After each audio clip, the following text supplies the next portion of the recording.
اگر ہم چلتے ہیں عرب سے مشرق کی طرف تو ایران ایک اعتبار سے یہ بازی لے گیا ہے پورے عالم اسلام پر. ان کے مذہبی عقائد، ان کی فقہ سے ہمیں جو اختلاف ہے وہ ہے اپنی جگہ پر ہے. آپ کو معلوم ہے میرے بارے میں کسی کو اشتباہ نہیں ہو سکتا. اس اعتبار سے میری جس درجے دشمنی رکھی گئی ہے، جس طرح میرے سر کا جو ہے مطالبہ ہوتا تھا، دو ہی آدمی تھے پاکستان میں کہ جن کے سر مانگے گئے، ایک کراچی کے وہ شاہ بلیغ الدین صاحب اور ایک میں. تو اس حوالے سے وہ اپنی جگہ پر اختلاف ہے، لیکن اس حقیقت کا اعتراف کیے بغیر نہیں رہا جا سکتا پورے عالم اسلام میں یہ واحد مسلمان ملک ہے جس نے بہرحال اپنی شریعت، اپنے عقائد کے مطابق ایک مذہبی انقلاب برپا کیا ہے.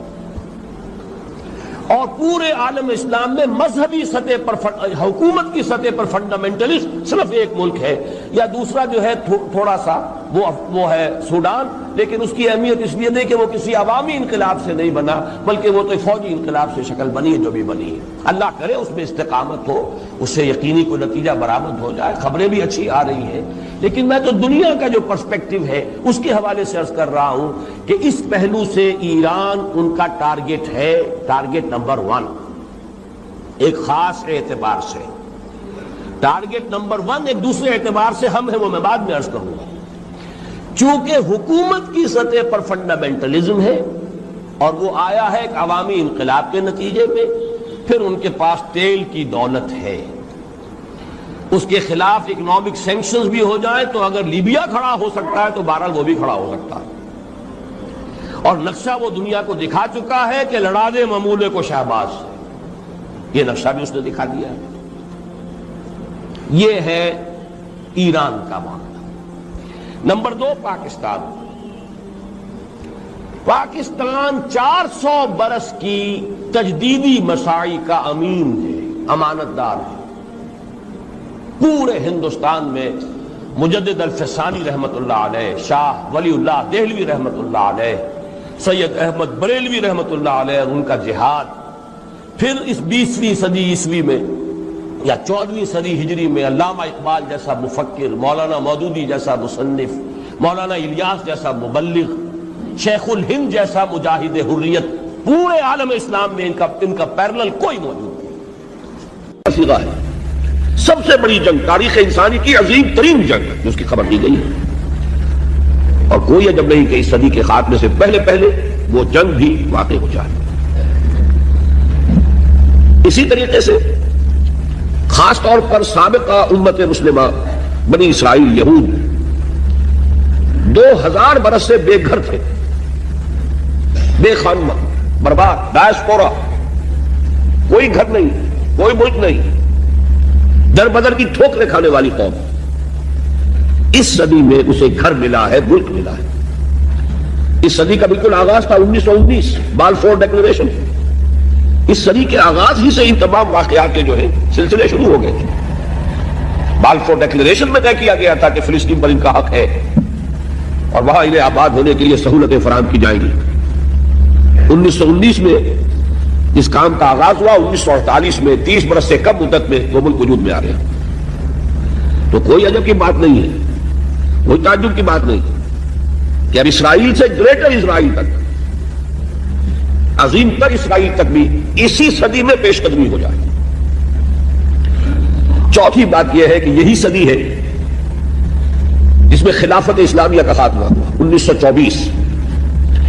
یہ ذہن میں رکھیے کہ یہ خلافت وہ خلافت نہیں تھی جس کو ہم خلافت راشدہ کہتے ہیں، یا جو خلافت علی منہاج النبوہ ہے اس حدیث کی روح سے جو ابھی میں نے آپ کو سنائی. تاہم خلافت تھی، نام تو تھا. جیسے ہم نام کے مسلمان ہیں ایسے ہی نام کی خلافت بھی تھی. بہرحال علامہ اقبال نے جو فریاد کی کہ چاک کر دی ترک نادا نے خلافت کی تباہ، سادگی اپنوں کی دیکھ اوروں کی عیاری بھی دیکھ. یہ کچھ اور تھے پیچھے جنہوں نے اس خاتمہ کروایا خلافت کا. یہ وہی فری میسنری، زائنزم، برطانیہ، یہ قوتیں پیچھے تھے. لیکن یہ کہ جادو وہ جو سر چڑھ کر بولے کروایا ایک مسلمان کے ہاتھ، مصطفیٰ کمال پاشا کے ہاتھ. چاہ کر دی ترک نادا نے خلافت کی قبا، سادگی اپنوں کی دیکھ اوروں کی عیاری بھی دیکھ. مقصد بھی حاصل کر لیا، الزام بھی اپنے اوپر نہیں آنے دیا. لیکن میں جو عجائبات اس صدی کے آپ کو گنوا رہا ہوں اس کے اعتبار سے اسے بھی ناقابل قرین ناقابل قیاس نہ سمجھیے کہ اس صدی کے خاتمے سے پہلے پھر دوبارہ خلافت کا نظام قائم ہو جائے. جب یہ سب کچھ ہو سکتا ہے جو اس صدی میں ہوا ہے تو آخر یہ باتیں کیسے محالات عقلیہ میں سے شمار ہو جائیں گی؟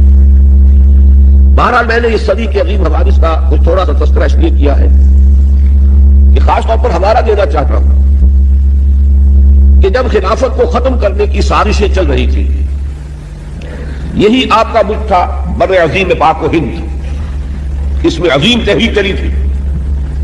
پوری دنیا میں کہیں اور کوئی تحریک نہیں تھی، کہیں کوئی احتجاج نہیں تھا. پورے دنیا میں کسی دوسرے مسلمان ملک میں ترکوں کی ہمدردی میں اور ترکوں کی موافقت میں کوئی بات کبھی نہیں کہی تھی. پورا عالم عرب تو ویسے ہی ترکوں کا دشمن ہو چکا تھا. انگریزی استعمار نے قومی نفرت کے بیج بو دیے تھے، لیکن یہ کہ بقیہ بھی تو پورا عالم اسلام ہے. عالم عرب تو اس ملت اسلامیہ کا 1/5 بھی نہیں ہے، باقی 4/5. اس میں نوٹ کر لیجیے صرف یہ بر عظیم پاک و ہند ہے کہ جس میں تحریک چلی، تحریک خلافت، اور کس شد و مت سے چلی، کس زور شور سے چلی کہ ہندوؤں کو اس میں شریک ہونا پڑا، گاندھی کو اس میں شریک ہونا پڑا. اس لیے کہ بہرحال ایک ذہین آدمی تھا، سمجھدار آدمی تھا، حالات کے نبض پر اس کا ہاتھ تھا. وہ جانتا تھا کہ اگر اس وقت ہم نے مسلمانوں کا ساتھ اس تحریک میں نہ دیا تو پھر کسی بھی تحریک میں ہم ان کا تعاون حاصل نہیں کر سکے. کہاں گاندھی، کہاں خلافت. لیکن آپ اندازہ کیجئے کہ یہ تحریک، یہ بھی در حقیقت مظہر ہے اسی کا کہ وہ تحریک اتنے شد و بد اور زور شور سے اٹھی تھی کہ گاندھی کو اس میں شمولیت اختیار کرنی پڑی اسی بر عظیم پاک و ہند میں. اور اب اللہ کا نام لے کر ہم نے اسی ملک میں سے جو بھی ٹکڑا ہمیں ملا ہے پاکستان کے نام سے، اب اس میں تحریک خلافت کا آغاز کیا ہے. آغاز تو ہمیشہ حقیر ہوتا ہے، چھوٹا ہوتا ہے، لیکن کوئی تعجب کی بات نہیں ہے. آخر بڑے بڑے کناور درخت بھی شروع میں چھوٹے سے نازک پودے کی شکل میں ہوتے ہیں. اللہ تعالیٰ کی قدرت سے بعید نہیں ہے کہ یہ تحریک خلافت کا یہ پودا جو ہے کناور درخت کی شکل اختیار کر لے. ایک خاص مناسبت جو ہمارے خدمات خلافت کو قائم ہوئی ہے کہ اس صدی کے آغاز میں تحریک خلافت چلی تو اس کے زعماء پر مقدمہ بغاوت اس ہال میں چلایا گیا. یہ اس خالد بنا حال کی تاریخی اہمیت ہے. یہی حال تھا جس میں مولانا محمد علی جوہر کھڑے ہوئے تھے مجرموں کے کٹہرے میں، اور ان کے ساتھ اور بھی کتنے ہی زعماء ملت تھے کہ جو شریک تھے. اور ایک انگریز جج بیٹھا ہوا ان کے خلاف سماعت کر رہا تھا مقدمہ بغاوت کی. 1921 کی بات ہے نا، 62 برس گزرے ہیں. لیکن یہ کہ جیسا کہ میں نے عرض کیا اگر اس وقت وہ عظیم تحریک چلی تو کوئی عجب نہیں کہ اللہ تعالیٰ کے فضل و کرم سے اب یہ تحریک بھی وقت تو درکار ہوگا، لیکن اللہ کے فضل و کرم سے یہ مومنٹم پکڑے، اس میں قوت پیدا ہو. تو نہ یہ اللہ کے فضل و قدرت سے بعید ہے، اور نہ ہی جیسا کہ میں نے عرض کیا اس صدی کے تمام عجائبات اگر آپ کے سامنے ہو تو ان کے اعتبار سے یہ کوئی بہت ہی ایک محال بات نظر آتی ہے. ایک بات میں یہاں ضرور واضح کر دوں، وہ جو تحریک خلافت چلی تھی جس کے زعماء پر مقدمہ بغاوت اس حال میں چلایا گیا تھا، اور اب جس تحریک خلافت کا ہم نے آغاز کیا ہے، نام تو وہی ہے مشترک، لیکن ان کے مابین زمین و آسمان کا فرق ہے. وہ تحریک صرف ایک احتجاجی تحریک تھی کہ خلافت کے نام سے مسلمانوں کی وحدت ملی کا جو ایک نشان ہے، جو ایک علامت ہے، اسے ختم نہ کیا جائے. حالانکہ پوری دنیا جانتی تھی، ہر شخص جانتا تھا، بچہ بچہ جانتا تھا، یہ خلافت وہ خلافت نہیں ہے. یہ وہ خلافت تو نہیں جو عمر فاروق کی خلافت تھی رضی اللہ تعالی عنہ، یا ابو بکر کی خلافت تھی رضی اللہ تعالی عنہ، یا عثمان غنی کی خلافت تھی رضی اللہ تعالی عنہ، یا حضرت علی مرتضیٰ کی خلافت تھی رضی اللہ تعالی عنہ. یہ وہ خلافت تو نہیں، لیکن پھر بھی وحدت ملی کا ایک نشان، ایک علامت. اب میں آپ کو ایک بات بتا دینا چاہتا ہوں کہ جیسے ہمارے ایک محاورہ ہے کہ ہاتھی مرا ہوا بھی 1.25 لاکھ کا ہے. وہ خلافت اگرچہ اپنی حقیقت کھو چکی تھی، پھر بھی اس میں جو طاقت تھی، آخر کوئی شے تھی کہ جس کی وجہ سے اسلام کے دشمن یہ چاہتے تھے کہ اس کو ختم کر دیا جائے. اس کے ضمن میں ایک واقعہ بھی ہے کہ حضرت شیخ الہند مولانا محمود حسن رحمہ اللہ یہ جب مالٹا میں اسیر تھے، نظر بند تھے، تو وہاں جو انگریز کمانڈانٹ تھا اس کیمپ کا جس میں کہ وہ نظر بند تھے، اس کو کچھ انس ہو گیا حضرت شیخ الہند سے. بہرحال ہر شخص اندازہ کر لیتا ہے کہ یہ کوئی عام مجرم نہیں ہے، اس کی شخصیت ہے، روحانیت جو ہے تو انسان کے وجود سے شعاعوں کی صورت میں پھوٹتی ہے. گرمیدہ ہو گیا اور کافی بے تکلفی تھی آپس میں. تو حضرت شیخ نے ایک روز اسے پوچھا کہ آپ لوگ ہماری خلافت کے کیوں درپے ہو گئے؟ اب آپ نوٹ کیجئے، خلافت کی تنسیخ 1924 میں ہو رہی ہے. 1920 میں حضرت شیخ الہند رہا ہو کر واپس آ چکے ہیں ہندوستان. معلوم ہوا کہ یہ گفتگو اگر ہوگی تو سن 17، 18، 19 کی ہوگی، لیکن معلوم تھا کہ سازش کیا چل رہی ہے. خلافت کے اس پودے کو، اس درخت کو اکھاڑنے کے لیے کیسی آندیاں چل رہی ہیں.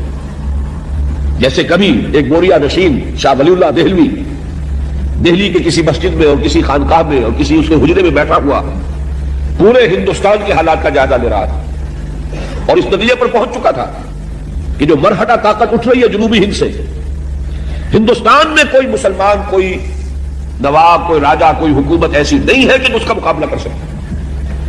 لہذا وہ درویش خط لکھتا ہے، احمد شاہ ابدالی کو بلاتا ہے.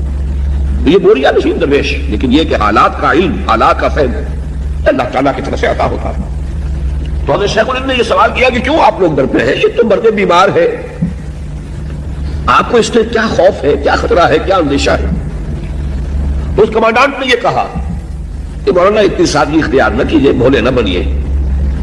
آپ بھی جانتے اور ہمیں بھی معلوم ہے اس گئی گزری حالت میں بھی اس خلافت میں اتنی طاقت ہے کہ اگر ترکی کا خلیفہ اعلان جہاد کر دے تو کروڑوں مسلمان سر پر کفن باندھ کر نکل آئیں گے. یہ اندیشہ ہمیں اب بھی ہے.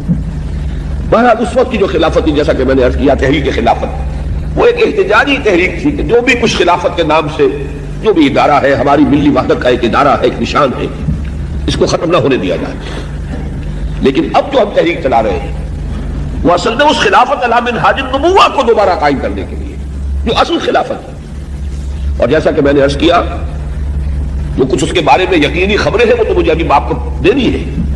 میں نے تو 20ویں صدی کے کچھ ایسے واقعات کا تذکرہ کیا کہ اگر ان کو سامنے رکھیں تو یہ شے انہونی نظر نہیں آئے گی. جب اتنے بڑے بڑے حوادث و واقعات اس صدی میں ہو گئے تو کون سا تعجب کی بات ہے کہ یہ واقعہ ابھی ظہور پذیر ہو جائے. بلکہ میں یہاں تک کہنے کی ضرورت کر رہا ہوں کہ کوئی عجب نہیں کہ اس صدی کے خاتمے سے پہلے ہو جائے. اب میں آ رہا ہوں اس پیشن گوئی کی طرف. سب سے پہلے تو جو آیہ مبارکہ میں نے تلاوت کی، اس سے پہلے قاری صاحب نے بھی اسی آیت کی تلاوت فرمائی. یہ بڑی اہم آیت ہے، سورہ نور کی آیت نمبر 55. اللہ تعالیٰ نے اس آیت میں مسلمانوں سے 3 نہایت مؤکد وعدے کیے ہیں، بڑے تاکیدی وعدے. اگرچہ وہ وعدے مشروط ہیں، غیر مشروط نہیں ہے. وعد اللہ الذین آمنوا منکم وعملوا الصالحات. اے مسلمانوں، تم میں سے جو لوگ ایمان اور عمل صالح کا حق ادا کر دیں گے، ان سے ہمارا وعدہ ہے. بہت پختہ وعدہ ہے، بہت مؤکد وعدہ ہے. کیا وعدہ ہے؟ اصل میں ایک ہی بات کو 3 پیرایوں میں دہرایا ہے. بات تو ایک ہی ہے. پہلا انداز کیا ہے؟ پہلا پیرایا بیان کیا ہے؟ لَيَسْتَخْلِفَنَّهُمْ فِي الْأَرْضِ كَمَا اسْتَخْلَفَ الَّذِينَ مِن قَبْلِهِمْ. جو مسلمان ایمان اور عمل صالح کا حق ادا کر دیں گے انہیں زمین میں خلافت عطا کریں گے جیسے کہ ان سے پہلوں کو خلافت عطا کی. اس کے حوالے سے قرآن مجید سے جس کو تھوڑی سی بھی ذہنی مناسبت ہے اسے وہ آیت یاد آ جانی چاہیے. یا داؤد انا جعلناک خلیفۃ فی الارض. جیسے پہلے خلافت عطا کی تھی وہ سابقہ امت مسلمہ تھی، اسے بھی خلافت عطا کی تھی، ایسے ہی تمہیں بھی خلافت عطا کریں. دوسرا وعدہ ولا یمکنن لہم دینہم الذی ارتضی لہم. اور ان کے لیے ان کے اس دین کو تمکن عطا کریں گے جو اس نے اللہ نے ان کے لیے پسند کر لیا. یہاں بھی وہی بات ہے، مناسبت قرآن ہے اگر ذہن کو حاصل تو آیت فوراً یاد آ جانی چاہیے. الیوم اکملت لکم دینکم واتممت علیکم نعمتی ورضیت لکم الاسلام دینا. آج کے دن ہم نے تمہارے لیے تمہارے دین کی تکمیل فرما دی، اپنی نعمت کا اتمام فرما دیا اور تمہارے لیے اب ہمیشہ کے لیے اس دین اسلام کو پسند فرما دیا. وہ دین جو ہے فرمایا ولا یمکنن لہم دینہم الذی ارتضی لہم، اس دین کو کہ جو اللہ نے پسند فرمایا ہے ان کے لیے اسے تمکن عطا کرے گا، غلبہ عطا کرے گا. وہ پامال نہیں رہے گا، مغلوب نہیں رہے گا. وہ جو فریاد کبھی حالی نے کی تھی کہ اے خاصہ خاصان رسول وقت دعا ہے، امت پہ تیری آ کے جب وقت پڑا ہے. وہ دین جو بڑی حضرت نوح کی دعوت بھی یہی تھی، حضرت ہود کی بھی یہی تھی، حضرت صالح کی بھی یہی تھی، حضرت شعیب کی بھی یہی تھی. بس فرق کیا ہے کہ پہلے رسول آتے تھے اپنی اپنی قوموں کی طرف صرف، لہذا آپ کو ان رسولوں کے ضمن میں ملے گا یا قوم اعبدوا اللہ ما لکم من الہ غیرہ، اے میری قوم کے لوگوں اللہ کی عبادت کرو، اللہ کی بندگی کرو، اللہ کی پرستش کرو، اسی کو اپنا محبوب اصلی بناؤ اور اس کے ہر حکم کی اطاعت کرو۔ یا قوم اعبدوا اللہ ما لکم من الہ غیرہ۔ نبی اکرم صلی اللہ علیہ وسلم پر آ کر، کیونکہ آپ کی بعثت ہے پوری نوع انسانی کے لیے، تو اب یا قومے کا لفظ نہیں رہا، یا ایھا الناس، اے لوگو، اے بنی نوع انسان، یا ایھا الناس اعبدوا ربکم الذی خلقکم والذین من قبلکم لعلکم تتقون، اے لوگو عبادت کرو، بندگی کرو، پرستش کرو اپنے اس رب کی جس نے تمہیں بھی پیدا کیا اور جو تم سے پہلے تھے ان کو بھی پیدا کیا، تاکہ تم بچ سکو۔ یہ کیوں کہا دوہرا کر تم سے پہلوں کو بھی پیدا کیا؟ اس لیے کہ اکثر و بیشتر گمراہ لوگ، مشرکین کیا کہتے تھے اپنے رسولوں سے کہ ہم تو بس جی اپنے آباء و اجداد کے رستے پر چلیں گے، ما وجدنا علیہ آباءنا، جس طریقے پر، جس طرز عمل پر ہم نے اپنے آباء و اجداد کو پایا ہے ہم نے اسی پر چلنا ہے۔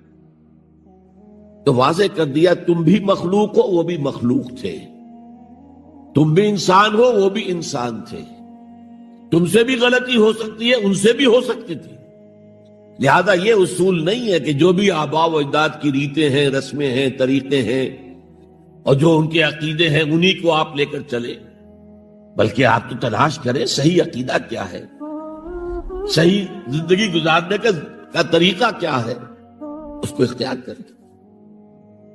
تو یا ایھا الناس اعبدوا ربکم الذی خلقکم والذین من قبلکم لعلکم تتقون، تاکہ تم بچ جاؤ جہنم کی آگ سے۔ یہ جو میں نے بتایا کہ اطاعت کلی، ہمہ تن، ہمہ وقت، ہمہ وجوہ، جزوی اطاعت نہیں، بس یہ ذرا نوٹ آف کاشن ہے۔ اگر ہم اللہ کا ایک حکم مانیں گے ایک نہیں مانیں گے، یہ جزوی اطاعت ہے، یہ اللہ کو قبول نہیں ہے۔ اللہ کی طرف سے تو یوں سمجھیے کہ پیکج ڈیل ہے، ٹیک اٹ اور لیو اٹ، لینا ہے تو پورا لو ورنہ دفع ہو جاؤ، اللہ کو تمہاری ضرورت نہیں ہے، تمہیں اللہ کی ضرورت ہے۔ یا ایھا الذین آمنوا ادخلوا فی السلم کافہ، اے ایمان والو اسلام میں داخل ہونا تو پورے کے پورے ہو، ادھورے نہیں۔ اور سورہ بقرہ کی آیت نمبر 85 کے اندر تو جو وعید آئی ہے، افتؤمنون ببعض الکتاب وتکفرون ببعض، کیا تم ہماری کتاب، ہماری شریعت کے کچھ حصے کو مانتے ہو اور کچھ کو رد کرتے ہو؟ فما جزاء من یفعل ذلک منکم، تو جو کوئی بھی تم میں سے یہ روش اختیار کریں گے ان کی کوئی سزا اس کے سوا نہیں ہے، کان کھول کر سنیے، ان کی کوئی سزا اس کے سوا نہیں ہے کہ دنیا میں ذلیل و خوار کر دیے جائیں اور قیامت کے دن یردون الی اشد العذاب، شدید ترین عذاب میں جھونک دیے جائیں۔ وما اللہ بغافل عما تعملون، اللہ غافل نہیں ہے، بے خبر نہیں ہے، لا علم نہیں ہے اس سے کہ جو تم کر رہے ہیں۔ تم اپنی داڑھیوں کے طول سے اللہ کو دھوکہ نہیں دے سکتے، تم اپنے پاجاموں کو ٹخنوں سے اوپر رکھے اللہ کو دھوکہ نہیں دے سکتے کہ تم بہت متبع رسول ہو، تم اپنے عمروں اور حجوں سے اللہ کو دھوکہ نہیں دے سکتے، اللہ کو معلوم ہے کہ حرام کی کمائی سے حج کیا ہے تم نے، حرام کی کمائی سے عمرہ کیا ہے تم نے۔ تو یہ جو جزوی اطاعت ہے کوئی اطاعت نہیں، اللہ کو قبول نہیں۔ آدمی سوچتا ہے کہ چلیے میں نے یہ کام اچھے کیے، یہ برے کیے، مجھے اچھے کاموں کا کچھ کریڈٹ بھی تو ملنا چاہیے نا، لیکن نہیں، اللہ کہتا ہے جزوی اطاعت منہ پر دے ماری جائے گی، اور جو دنیا کی سزا ہے وہ تو ہم اپنی آنکھوں سے دیکھ رہے ہیں۔ 130، 140 یا 150 کروڑ مسلمان دنیا میں ہیں، ذرا اندازہ کیجیے،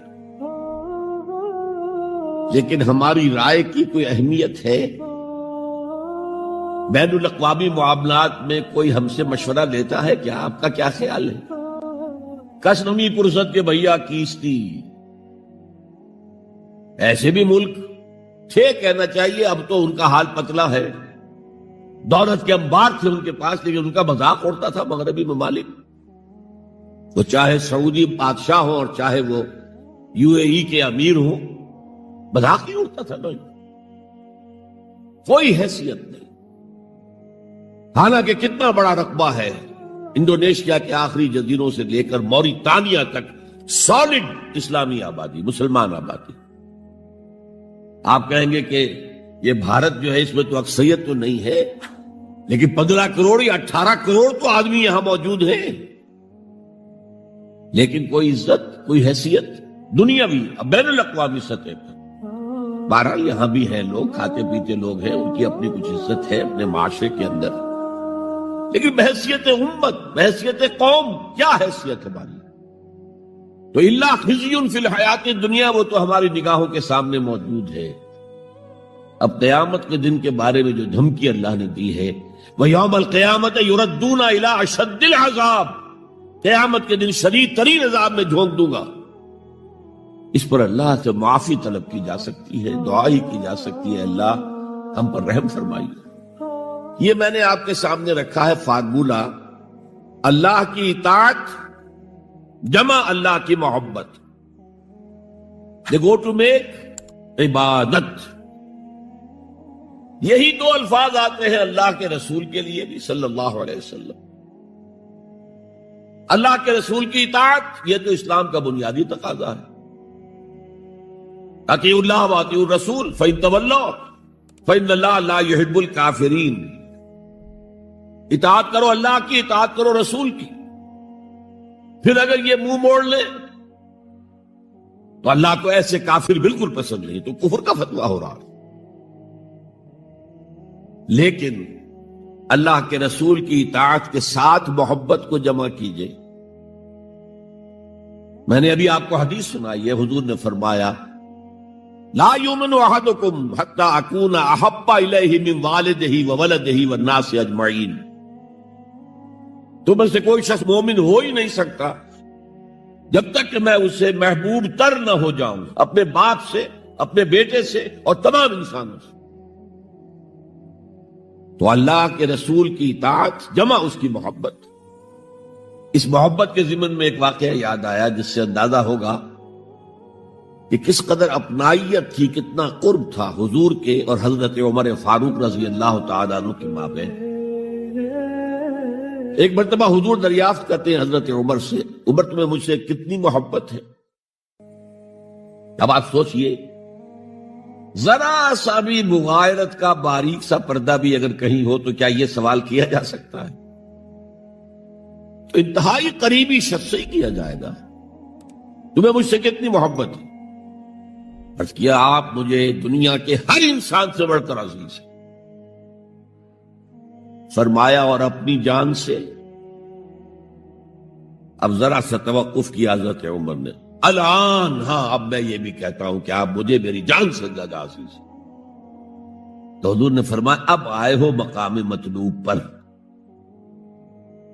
تو رسول کی اطاعت جمع محبت، اس کا نام ہے اتباع، پیروی کرنا۔ فرق کیا ہے؟ اطاعت کی جاتی ہے حکم کی، اور پیروی کی جاتی کسی کے نقش قدم کی، چاہے اس نے حکم دیا ہو چاہے نہ دیا ہو، جو وہ کرتا ہو کرنا۔ یہ ہے اتباع۔ یہ اطاعت سے بہت بلند شے ہو گئی۔ مثال کے طور پر یہ چھوٹی چھوٹی مثالیں، اصل اتباع کیا ہے وہ میں بعد میں عرض کروں گا۔ کوئی ایک صحابی بدو باہر سے آئے، ایک ہی دفعہ حضور کو دیکھا، حضور اس وقت اس حالت میں تھے کہ آپ کے بٹن جو ہے کھلے ہوئے تھے گریبان کے۔ انہوں نے پھر ساری عمر اپنے گریبان کے بٹن نہیں لگائے۔ میں نے اللہ کے رسول کو اس حال میں دیکھا ہے، میں تو ان کی پیروی کروں گا، حضور نے کوئی حکم تو نہیں دیا تھا۔ تو یہ جو محبت، شدید محبت کے تحت جو بات آئے گی اس کا نام اتباع ہے، اور اس اتباع کا مقام کیا ہے وہ آیت میں سنا چکا ہوں آپ کو۔ قُلْ إِن كُنتُمْ تُحِبُّونَ اللَّهَ فَاتَّبِعُونِي يُحْبِبْكُمُ اللَّهُ۔ اے نبی ان سے کہہ دیجئے اگر تم اللہ سے محبت کرتے ہو تو میرا اتباع کرو، میرے نقش قدم پر چلو، میری پیروی کرو۔ اللہ تم سے محبت کرے گا، تم اللہ کے محب نہیں محبوب بن جاؤ گے۔ اور اگر کہیں کوئی لغزش ہو گئی، کوئی خطا ہو گئی، کہیں جذبات کی رو میں بہہ کر کوئی گناہ کر بیٹھے تو اللہ معاف فرما دے گا۔ اللہ بڑا غفور ہے، اللہ بڑا رحیم ہے۔ مطلب یہ کہ راستہ تم نے یہ طے کر لیا ہو کہ چلنا مجھے محمد کے پیچھے ہے صلی اللہ علیہ وسلم۔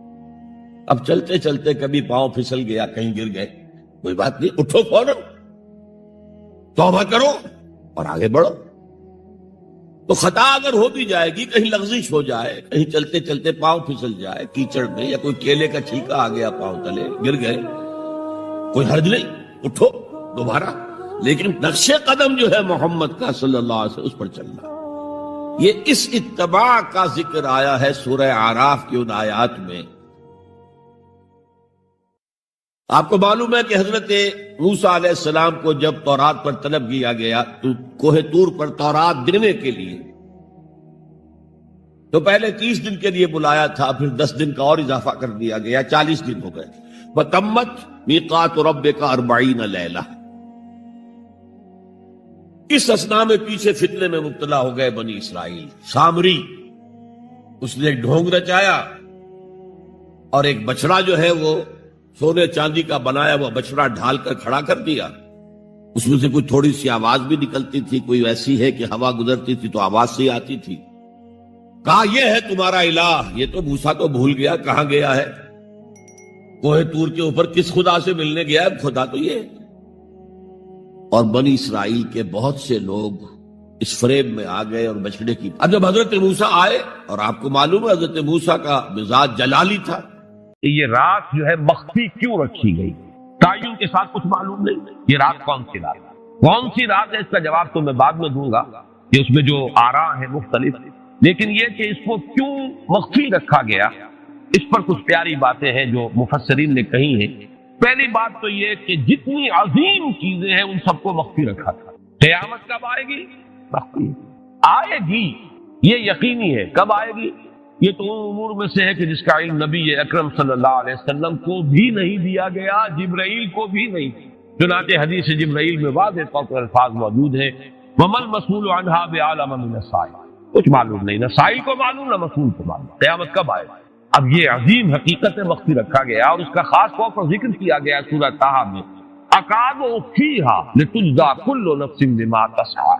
اگر تعین کر دیا جاتا تو جو قریب کے زمانے کے لوگ ہوتے وہ تو خوب پھر محنت کرتے آخرت کے لیے، اور ذرا فاٹنے والے ہوتے وہ ذرا تساہل کرتے اس کے بارے میں۔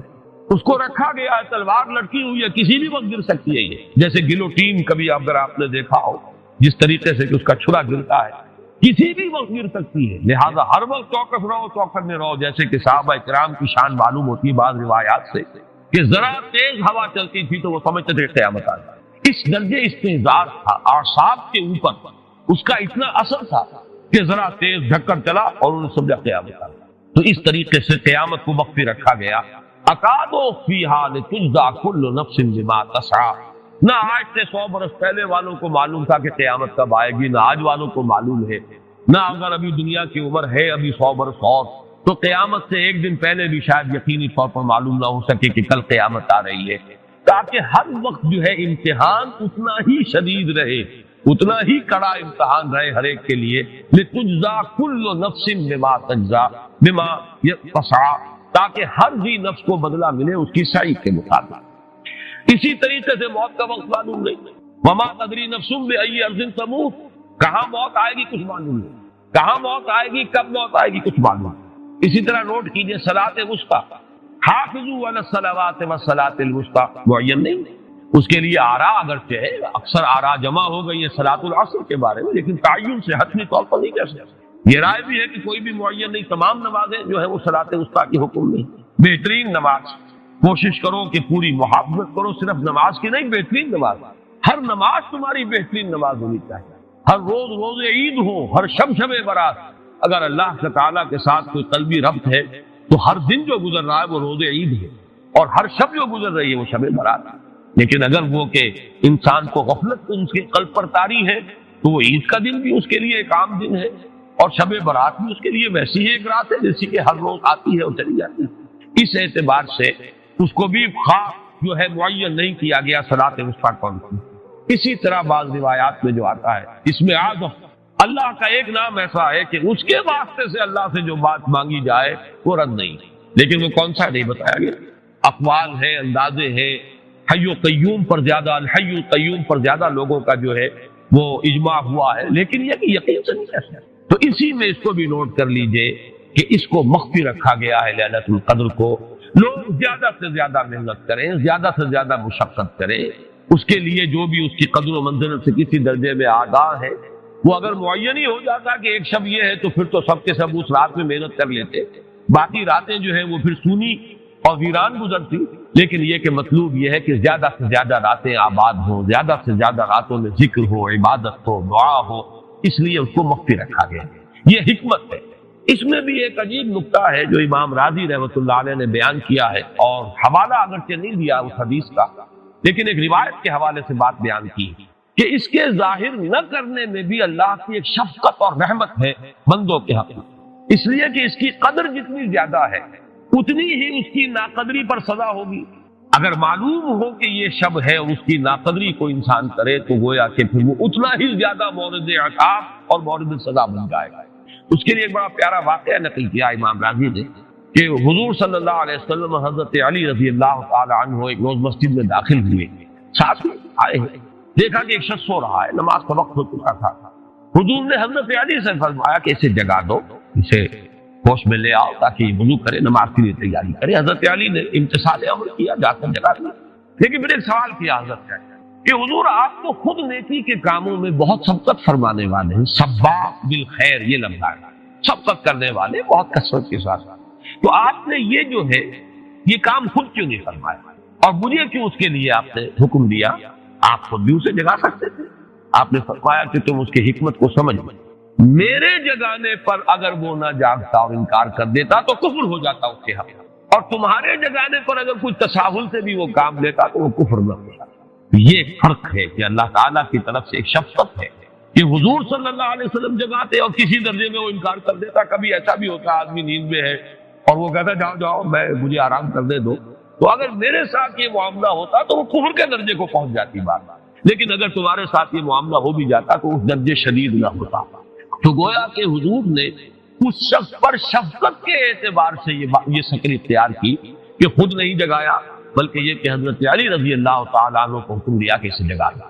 تو یہ نقطہ کہ لیلۃ القدر کے اخفاء میں یہ بات بھی ہے کہ اگر اس کو عیاں کر دیا جاتا، معین کر دیا جاتا، تو پھر جو لوگ اس سے غافل رہتے پھر وہ بہت سخت ناقدری کا ارتکاب کرتے اور بڑی سزا کے مستحق بھی کرتے۔ شہر رمضان الذی انزل فیہ القرآن، جس میں نازل کیا گیا قرآن۔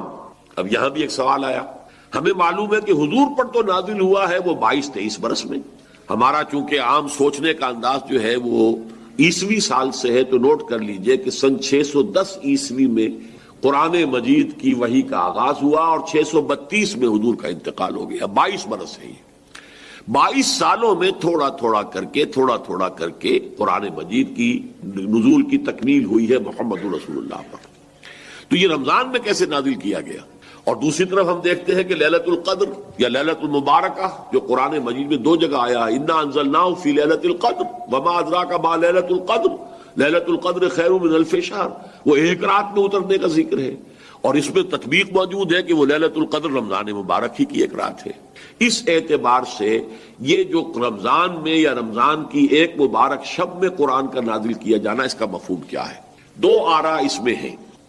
ایک تو یہ کہ آغاز نزول جو ہوا محمد رسول اللہ صلی اللہ علیہ وسلم پر وہ لیلۃ القدر میں ہوا اور وہ ماہ رمضان مبارک میں ہے، گویا کہ اس کو تعبیر کیا گیا کہ ہم نے اس کو نازل کیا لیلۃ القدر میں، یا رمضان کا مہینہ وہ ہے جس میں قرآن نازل کیا گیا۔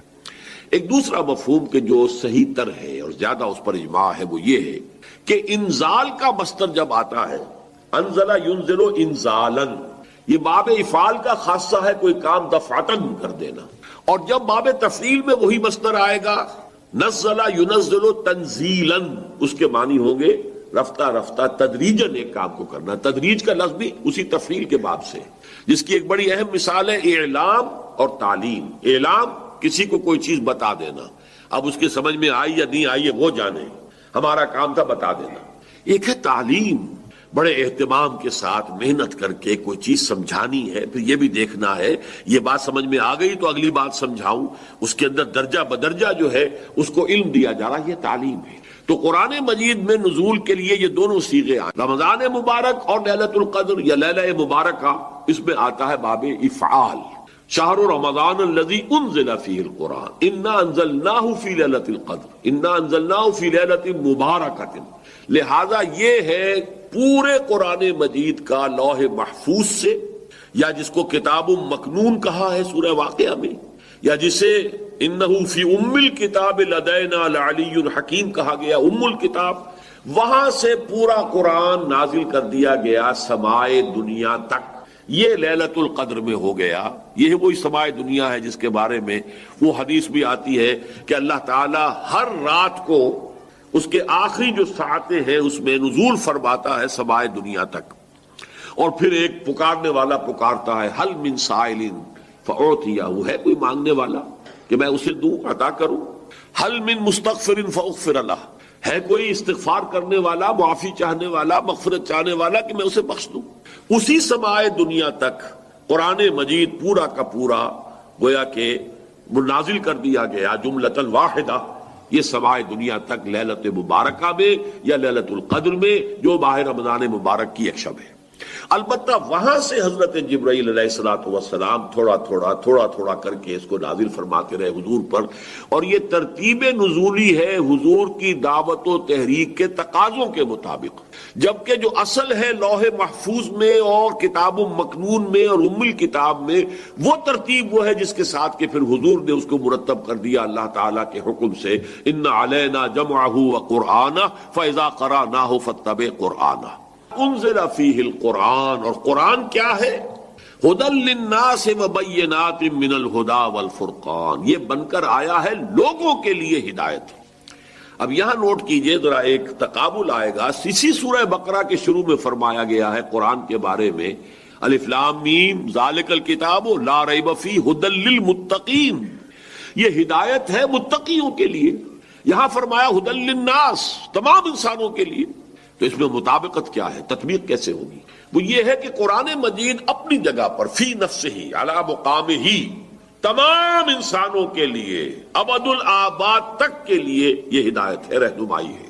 عوام کے لیے بھی، خواص کے لیے بھی، عام لوگ ان پڑھ جاہل ان کے لیے بھی، اور بڑے سے بڑے حکیم اور فلسفی اور دانا اور سائنسدان کے لیے بھی. اپنے دور میں جب کہ قرآن نازل ہوا اس وقت کے عوام و خواص کے لیے بھی. اس وقت بھی دنیا میں بڑے بڑے فلسفی تھے. ایران میں ایرانی قوم کی تو گھٹی میں فلسفہ اور منطق پڑی ہوئی تھی، لیکن ان کے لیے بھی ہدایت نامہ قرآن ہی تھا. عام بدوؤں کے لیے بھی ہدایت نامہ قرآن تھا. پھر یہ کہ آج اس صدی کے اندر علامہ اقبال جیسے شخصیت، انہیں بھی تو آخر کار جو تسکین حاصل ہوئی ہے ان کے علم کی، جو پیاس بجھی ہے وہ تو قرآن سے بجھی. انہوں نے اپنے فلسفے کے لیے بھی سورس جو ہے فلسفہ خودی کے لیے سورہ حشر کی ایک آیت کو معین کیا ہے. تو اس حوالے سے یہ ہے تو اپنی جگہ ھدی للناس. البتہ اس سے استفادے کی شرط لازم تقویٰ ہے. ظاہر بات ہے کہ بھینس کے آگے بین بجائیں تو بھینس کو تو کوئی فائدہ نہیں. ابو جہل کو قرآن سے کوئی فائدہ نہیں ہو سکا، ابو لہب کو کوئی فائدہ نہیں ہو سکا. لیکن جس کے دل میں طلب ہوگی، جو چاہے گا کہ ہاں وہ جاننا چاہتا ہوں کہ حقائق کیا ہیں، میں جاننا چاہتا ہوں سیدھا راستہ کون سا ہے، جس کے اندر یہ پیاس ہے، وہ اس کے لیے جو ہے قرآن مجید اس کے لیے ہدایت نامہ ہے. وہ متقین جو ہے ان کے لیے ہے. اور اس میں دیکھیے اب ایک ربط جڑ گیا. روزے کی عبادت کی غرض معین ہوئی تھی لعلکم تتقون، اور تقوی شرط ہے قرآن سے استفادے کے لیے. لہذا رمضان مبارک کا مہینہ کہ جس میں قرآن نازل کیا گیا، اس میں روزے کی عبادت فرض کر دی گئی تاکہ یہ دونوں چیزیں جڑ جائیں. روزے کے ذریعے سے تقوی پیدا ہو، اور اس تقوی کی پونجی لے کر ایک انسان کھڑا ہو رات کو اور وہ قرآن مجید کی تلقی کی کوشش کرے. تلقی کے معنی کیا ہے؟ لقا، ملنا، ملاقات کرنا. اسی سے ملاقات باب مفعلہ ہے، ملاقات. اور اسے تلقی تفاعل کے بدل پر کوئی چیز حاصل کرنا. آپ قرآن کو حاصل کرنا چاہتے ہیں، لیکن اس کے حصول کے لیے تقوی شرط ہے. دن میں روزہ رکھیے، جو بھی کوئی رمق آپ کو تقوی کی میسر آئی، جو بھی کوئی آپ کو تھوڑا بہت جو ہے تقوی حاصل ہوا، اب اسے لے کر رات کو کھڑے ہو جائیے تاکہ وہ قرآن کی تلقی کر سکے، قرآن آپ پر نازل ہو سکے. بقول اقبال کہ تیرے ضمیر پہ جب تک نہ ہو نزول کتاب، گرہ گرہ کشا ہے نہ راضی نہ صاحب کشاف. ایک تو یہ کہ آغاز نزول جو ہوا محمد رسول اللہ صلی اللہ علیہ وسلم پر وہ لیلۃ القدر میں ہوا، اور وہ ماہ رمضان مبارک میں ہے. گویا کہ اس کو تعبیر کیا گیا کہ ہم نے اس کو نازل کیا لیلۃ القدر میں، یا رمضان کا مہینہ وہ ہے جس میں قرآن نازل کیا. ایک دوسرا مفہوم کہ جو صحیح تر ہے اور زیادہ اس پر اجماع ہے وہ یہ ہے کہ انزال کا مصدر جب آتا ہے، انزل ینزل انزالا، یہ باب افعال کا خاصہ ہے، کوئی کام دفعتاً بھی کر دینا. اور جب باب تفعیل میں وہی مصدر آئے گا، نزل ینزل تنزیلا، اس کے معنی ہوں گے رفتہ رفتہ تدریجاً ایک کام کو کرنا. تدریج کا لفظ بھی اسی تفعیل کے باب سے، جس کی ایک بڑی اہم مثال ہے اعلام اور تعلیم. اعلام کسی کو کوئی چیز بتا دینا، اب اس کی سمجھ میں آئی یا نہیں آئی ہے وہ جانے، ہمارا کام تھا بتا دینا. ایک ہے تعلیم، بڑے اہتمام کے ساتھ محنت کر کے کوئی چیز سمجھانی ہے، پھر یہ بھی دیکھنا ہے یہ بات سمجھ میں آ گئی تو اگلی بات سمجھاؤں، اس کے اندر درجہ بدرجہ جو ہے اس کو علم دیا جا رہا ہے، یہ تعلیم. تو قرآن مجید میں نزول کے لیے یہ دونوں صیغے ہیں، رمضان مبارک اور لیلۃ القدر یا لیلہ مبارکہ، اس میں آتا ہے باب افعال. شہر رمضان الذی انزل فیہ القرآن انا انزلناہ فی لیلۃ القدر انا انزلناہ فی لیلۃ مبارکۃ. لہذا یہ ہے پورے قرآن مجید کا لوح محفوظ سے، یا جس کو کتاب مکنون کہا ہے سورہ واقعہ میں، یا جسے انہ فی ام الکتاب لدینا لعلی الحکیم کہا گیا، ام الکتاب، وہاں سے پورا قرآن نازل کر دیا گیا سمائے دنیا تک. یہ لیلۃ القدر میں ہو گیا. یہ کوئی سمائے دنیا ہے جس کے بارے میں وہ حدیث بھی آتی ہے کہ اللہ تعالیٰ ہر رات کو اس کے آخری جو ساعتیں ہیں اس میں نزول فرماتا ہے سمائے دنیا تک، اور پھر ایک پکارنے والا پکارتا ہے، حل من سائل فاعطیہ، ہے کوئی مانگنے والا کہ میں اسے دوں عطا کروں، حل من مستغفر فاغفر لہ، ہے کوئی استغفار کرنے والا، معافی چاہنے والا، مغفرت چاہنے والا کہ میں اسے بخش دوں. اسی سمائے دنیا تک قرآن مجید پورا کا پورا گویا کہ نازل کر دیا گیا جملۃ واحدہ. یہ سمائے دنیا تک لیلۃ مبارکہ میں یا لیلۃ القدر میں جو ماہ رمضان مبارک کی ایک شب ہے. البتہ وہاں سے حضرت جبرائیل علیہ الصلوۃ والسلام تھوڑا تھوڑا کر کے اس کو نازل فرماتے رہے حضور پر، اور یہ ترتیب نزولی ہے حضور کی دعوت و تحریک کے تقاضوں کے مطابق. جبکہ جو اصل ہے لوح محفوظ میں اور کتاب مکنون میں اور ام الکتاب میں، وہ ترتیب وہ ہے جس کے ساتھ کہ پھر حضور نے اس کو مرتب کر دیا اللہ تعالیٰ کے حکم سے، ان علینا جمعہ وقرآنہ فاذا قرأناہ فاتبع قرآنہ. انزل فیہ القرآن، اور قرآن کیا ہے؟ ہدی للناس وبینات من الہدی والفرقان، یہ بن کر آیا ہے لوگوں کے لیے ہدایت. اب یہاں نوٹ کیجئے ذرا، ایک تقابل آئے گا. اسی سورہ بقرہ کے شروع میں فرمایا گیا ہے قرآن کے بارے میں، الف لام میم ذالک الکتاب لا ریب فیہ ہدی للمتقین، یہ ہدایت ہے متقیوں کے لیے. یہاں فرمایا ہدی للناس، تمام انسانوں کے لیے. تو اس میں مطابقت کیا ہے، تطبیق کیسے ہوگی؟ وہ یہ ہے کہ قرآن مجید اپنی جگہ پر فی نفسہ علی مقامہ تمام انسانوں کے لیے ابد الآباد تک کے لیے یہ ہدایت ہے، رہنمائی ہے. عوام کے لیے بھی، خواص کے لیے، عام لوگ ان پڑھ جاہل ان کے لیے بھی، اور بڑے سے بڑے حکیم اور فلسفی اور دانا اور سائنسدان کے لیے بھی. اپنے دور میں جب کہ قرآن نازل ہوا اس وقت کے عوام و خواص کے لیے بھی. اس وقت بھی دنیا میں بڑے بڑے فلسفی تھے. ایران میں، ایران کی ایرانی قوم کی تو گھٹی میں فلسفہ اور منطق پڑی ہوئی تھی، لیکن ان کے لیے بھی ہدایت نامہ قرآن ہی تھا. عام بدوؤں کے لیے بھی ہدایت نامہ قرآن تھا. پھر یہ کہ آج اس صدی کے اندر علامہ اقبال جیسی شخصیت، انہیں بھی تو آخر کار جو تسکین حاصل ہوئی ہے ان کے علم کی، جو پیاس بجھی ہے وہ تو قرآن سے بجھی. انہوں نے اپنے فلسفے کے لیے بھی سورس جو ہے فلسفہ خودی کے لیے سورہ حشر کی ایک آیت کو معین کیا. تو اس حوالے سے یہ ہے تو اپنی جگہ ہدی للناس. البتہ اس سے استفادے کی شرط لازم تقویٰ ہے. ظاہر بات ہے کہ بھینس کے آگے بین بجائیں تو بھینس کو تو کوئی فائدہ نہیں. ابو جہل کو قرآن سے کوئی فائدہ نہیں ہو سکا، ابو لہب کو کوئی فائدہ نہیں ہو سکا. لیکن جس کے دل میں طلب ہوگی، جو چاہے گا کہ ہاں وہ جاننا چاہتا ہوں کہ حقائق کیا ہیں، میں جاننا چاہتا ہوں سیدھا راستہ کون سا ہے، جس کے اندر یہ پیاس ہے، وہ اس کے لیے جو ہے قرآن مجید اس کے لیے ہدایت نامہ ہے. وہ متقین جو ہے ان کے لیے ہے. اور اس میں دیکھیے اب ایک ربط جڑ گیا. روزے کی عبادت کی غرض معین ہوئی تھی لعلکم تتقون، اور تقوی شرط ہے قرآن سے استفادے کے لیے. لہذا رمضان مبارک کا مہینہ کہ جس میں قرآن نازل کیا گیا اس میں روزے کی عبادت فرض کر دی گئی تاکہ یہ دونوں چیزیں جڑ جائیں، روزے کے ذریعے سے تقوی پیدا ہو اور اس تقوی کی پونجی لے کر ایک انسان کھڑا ہو رات کو اور وہ قرآن مجید کی تلقی کی کوشش کرے۔ تلقی کے معنی کیا ہے؟ لقا، ملنا، ملاقات کرنا، اسی سے ملاقات باب مفعلہ ہے، ملاقات، اور اسی تلقی تفاعل کے بدل پر کوئی چیز حاصل کرنا۔ آپ قرآن کو حاصل کرنا چاہتے ہیں لیکن اس کے حصول کے لیے تقوی شرط ہے۔ دن میں روزہ رکھیے، جو بھی کوئی رمق آپ کو تقوی کی میسر آئی، جو بھی کوئی آپ کو تھوڑا بہت جو ہے تقوی حاصل ہوا، اب اسے لے کر رات کو کھڑے ہو جائیے تاکہ وہ قرآن کی تلقی کر سکے، قرآن آپ پر نازل ہو سکے۔ بقول اقبال کہ تیرے ضمیر پہ جب تک نہ ہو نزول کتاب، گرہ کشا ہے نہ راہ۔ تمہید کے بعد اب میں شروع کروں گا استقبال رمضان کے ضمن میں روزے کی حکمتیں کیا ہیں، اس کے احکام کیا ہیں۔ نمبر 1، شریعت محمدی میں روزے کی تدریجی فرضیت۔ یہ جو تمہیدی مضمون ہے اس ضمن میں وہ بہت اہم ہے۔ پہلی بات یہ جان لیجئے کہ اہل عرب جو ہے، قریش بھی اہل مکہ اور قریش کے تابع بقیہ تمام بنی اسماعیل بھی، اور ان کے تابع جو بھی عرب میں دوسرے قبیلوں کے لوگ تھے کہ جو عربی تھے اور مشرک تھے، وہ سب اس کے اندر مراد ہے۔ تو فرمایا گیا کہ ان لوگوں میں روزے کی عبادت معروف نہیں تھی۔ یا تو یہ ہے کہ حضرت ابراہیم علیہ السلام کے زمانے میں روزے کی عبادت تھی ہی نہیں، کیونکہ یہ لوگ اپنے قول کے مطابق ملت ابراہیم پر تھے، لیکن یہ ہے کہ بہرحال روزے کی عبادت سے نہ آشنا تھا۔ کیا وجہ ہے یہ ہم نہیں جانتے۔ آپ کو معلوم ہے نماز سے وہ واقف تھے، اگرچہ اس کا حلیہ انہوں نے بگاڑ دیا تھا، تالیاں بجاتے تھے، سیٹیاں بجاتے تھے یہ، لیکن نماز کہتے تھے اسے نماز۔ طواف سے وہ واقف تھے، اگرچہ اس کے ضمن میں اتنی گھناؤنی حرکت بھی کی تھی کہ مرد اور عورتیں وہ بالکل برہنہ ہو کر طواف کرتے تھے تو اسے بہت فضیلت والی بات سمجھتے، بہت خدا رسیدگی کی بات سمجھتے تھے کہ قابل برہنہ ہو کر طواف کیا جائے، لیکن بہرحال طواف تھا۔ اسی طرح قیام عرفہ، قیام منا یہ بھی موجود تھے۔ تو حج کے بھی بہت سے ارکان جو ہیں وہ ان کے ہاں معروف تھے، اور ویسے خیرات و صدقات چاہے زکوٰۃ ایک خاص نظام کے تحت نہیں تھی، لیکن زکوٰۃ و صدقات، بھوکوں کو کھانا کھلانا، یہ ان کے ہاں اعلیٰ اقدار میں یہ چیزیں شامل تھی، اخلاقیات کے اونچے مقامات۔ اس صوم کا ان کے ہاں قطعاً کوئی ذکر نہیں تھا، روزے کی عبادت جو ہے ان کے ہاں بالکل نہیں تھی۔ البتہ صوم کا لفظ موجود، یہ لفظ وہ استعمال کرتے تھے اپنے گھوڑوں کے لیے، روزہ رکھواتے تھے گھوڑوں کو۔ اس کا پس منظر یہ ہے کہ ان کے ہاں آپ کو معلوم ہے کہ لڑائی، دنگا فساد، جنگ اور یہ کہ غارت گری کرنا، لوٹ مار کرنا، یہ تمام عرب قبائل کا پیشہ تھا، اصل پیشہ یہی تھا۔ اس میں ان کے پاس دو جانور تھے، ایک تو اونٹ جو ہے وہ ان کی جو آب و ہوا ہے اور ان کے جو حالات ہیں اس کے ساتھ پوری مطابقت رکھتا ہے، یعنی اسے کئی دن کھانے کو نہ ملے اسے پرواہ نہیں، ہفتہ بھر پانی نہ ملے اسے کوئی پرواہ نہیں۔ اس اعتبار سے دھوپ کی کتنی ہی جو ہے تپش ہو، اونٹ کو کچھ نہیں کہیں گے، لیکن یہ کہ وہ سست رفتار جانور، لڑائی کے لیے، جنگ کے لیے، خاص طور پر غارت گری جہاں کرنی ہو، جہاں جا کر گویا کہ ڈاکہ مارنا، پھر دوڑنا ہے، بھاگنا ہے، واپس جانا ہے،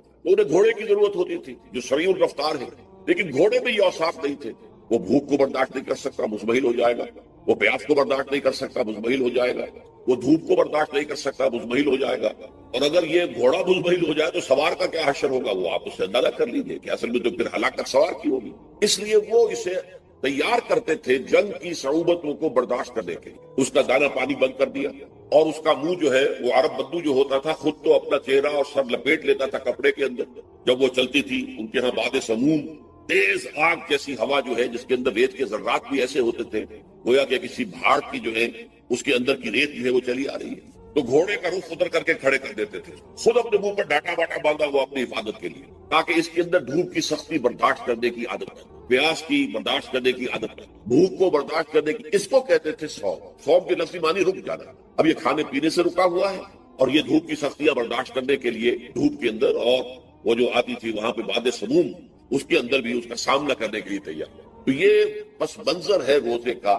لغوی اعتبار سے، اور یہ کہ اہل عرب جو ہے پرانے وہ اس عبادت سے ناواقف، لہذا ہمیں پورے مکی قرآن میں اس کا کہیں ذکر نہیں ملا۔ البتہ مدینے میں جب حضور تشریف لائے اور صحابہ کرام ہجرت کے بعد، تو یہاں آپ نے دیکھا کہ یہودی جو ہے وہ روزہ رکھتے ہیں یوم عاشورہ کا 10 محرم کا۔ تو حضور نے دریافت کیا کہ یہ تم 10 محرم کو روزہ کیوں رکھتے ہو؟ تو انہوں نے کہا کہ یہ دن ہماری نجات کا دن ہے۔ 10 محرم کو اللہ تعالیٰ نے فرعون کو غرق کیا تھا اور ہمیں نجات دی تھی اس کے ظلم و ستم سے، تو شکرانے کے طور پر ہم روزہ رکھتے ہیں۔ تو حضور نے فرمایا کہ موسیٰ کے تو پھر ہم تم سے زیادہ حقدار ہیں، موسیٰ کو مانتے ہیں علیہ الصلوۃ والسلام، ان کی عزت کرتے ہیں، قدر کرتے ہیں، تو ہم بھی روزہ رکھیں گے۔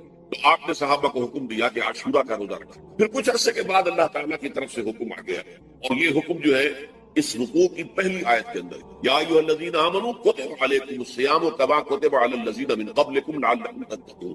لیکن جیسا کہ میں بعد میں بتاؤں گا، یہ حکم صوم رمضان کا نہیں ہے، بلکہ یہ کہ اللہ کے حکم سے پہلے 3 دن کے روزے فرض کیے گئے، ہر مہینے کی 13ویں، 14ویں اور 15ویں تاریخ کو روزہ رکھنا۔ اس میں بڑی حکمت تھی، کیونکہ یہ عرب عادی نہیں تھے روزے کے، انہیں تدریجاً کھو کر کرنا تھا۔ ظاہر بات ہے کہ 30 دن جو ہے وہ تو ایک بڑی مدت ہے۔ ظاہر بات ہے کہ مئی کا مہینہ بھی آ جائے گا، اس میں جون بھی آئے گا، جولائی بھی آئے گا، قیامت خیز مہینے آ جائیں گے تو بڑی ہمت جواب دے جائے گی۔ تو پہلے روزہ ہر مہینے 3 روزے رکھنے کی ان کو مشق کرائی جائے تاکہ یہ عادی ہو۔ یہ 3 روزے اگر مئی میں بھی آ گئے، جون میں بھی آ گئے، تب بھی ٹھیک ہے، اس کو انسان 3 دن کی تو مشقت برداشت کر سکتا۔ تو پہلے یہ کیا گیا، لیکن اس کے ضمن میں یہ حکم دے دیا گیا، اس کو کہتے ہیں وجوب علی التخییر، یہ اختیار دے دیا گیا کہ یہ 3 روزے تم پر واجب کیے جا رہے ہیں، لیکن یہ کہ اگر تم یہ روزے نہ رکھو تو تم فدیہ دے سکتے ہو، ایک مسکین کو کھانا کھلانا صبح و شام۔ یہ ہے وجوب علی التخییر۔ دوسری رعایت یہ دی گئی کہ اگر کوئی شخص ان 3 تاریخوں میں بیمار ہو یا سفر پر ہو تو وہ تعداد دوسرے دنوں میں پوری کرے۔ یہ ہے گویا کہ سب سے پہلا حکم جو دیا گیا ہے، اور اس کے ضمن میں اب میں چاہتا ہوں کہ آیت نمبر 2 آپ اچھی طرح پڑھ لیں، اپنا سامنے رکھیے اور اس کے حوالے سے یہ بات سمجھیں۔ ایام معدودات، یہ دن ہے چند گنتی کے۔ مجھے حیرت ہوتی ہے کہ جدید جو مفسرین ہیں جنہوں نے اردو میں ترجمے کیے ہیں، تفسیریں کی ہیں، ان سب کی نگاہوں سے یہ بات اوجھل رہی کہ یہ در حقیقت رمضان کے روزے کا ذکر نہیں ہے، بلکہ اس ابتدائی حکم سے متعلق ہے کہ جو ہر مہینے میں 3 دن کے روزے رکھنے کا حضور نے دیا تھا۔ لیکن یہ کہ میرا اپنا ذاتی واقعہ یہ ہے زندگی کا، اور یہ اہم واقعات میں سے ہے۔ میں جب میڈیکل کالج میں پڑھتا تھا، سمجھیے 19-20 سال کی میری عمر، اس وقت بھی مجھے یہ احساس ہوا تھا کہ یہ جو 2 آیات آئی ہیں یہاں ایک دوسرے کے تقابل میں، یہ بیک وقت نازل نہیں ہو سکتی، ان میں وقفہ ہوا۔ اور یقیناً پہلا حکم کسی اور پس منظر میں ہے، دوسرا حکم جو بعد میں ہم دیکھیں گے وہ کسی اور پس منظر میں۔ تو میری رائے یہ تھی، اور میں اس پر قائم بھی تھا، بیان بھی کرتا تھا، لیکن ڈرتا تھا، اس لیے کہ اس وقت تک جتنی تفسیریں میں نے دیکھی تھی، ترجمے دیکھے تھے، ان میں سے کسی نے یہ بات کہی نہیں تھی۔ تو ایک آدمی اپنی رائے کے اوپر اتنی بڑی بات کہہ دے تو میں ڈرتا رہتا تھا، لیکن کہتا تھا کہ میری رائے یہی ہے۔ پھر اتفاق سے جماعت اسلامی ہند کا ترجمان ہوتا تھا ماہنامہ زندگی، عروج احمد قادری صاحب اس کے مدیر تھے۔ وہ جو ایک پرچہ آیا اس میں انہوں نے تنقید کی تھی مولانا سید انور شاہ بخاری رحمۃ اللہ علیہ پر، کہ ان کشمیری رحمۃ اللہ علیہ سے ان کے اوپر یہ تنقید کی تھی کہ انہوں نے یہ عجیب بات کہہ دی ہے کہ یہ جو حکم ہے یہ رمضان کا نہیں ہے، بلکہ رمضان سے پہلے جو حضور نے حکم دیا تھا 3 دن کے روزے رکھنے، اس سے متعلق۔ اب مجھے اس کے اوپر پورا اطمینان ہو گیا کہ اگر سید محمد انور شاہ کشمیری رحمۃ اللہ علیہ کی رائے یہ ہے تو متفق گردید رائے ابو علی بارائے من، مجھے اب اس سے زیادہ اور کسی سند کی ضرورت نہیں۔ بعد میں نے جب تفسیر کبیر اور امام راضی رحمۃ اللہ علیہ کی اس کا بھی مطالعہ شروع کیا تو میں حیران ہوا کہ سلف میں تو یہ رائے کثرت سے موجود تھی۔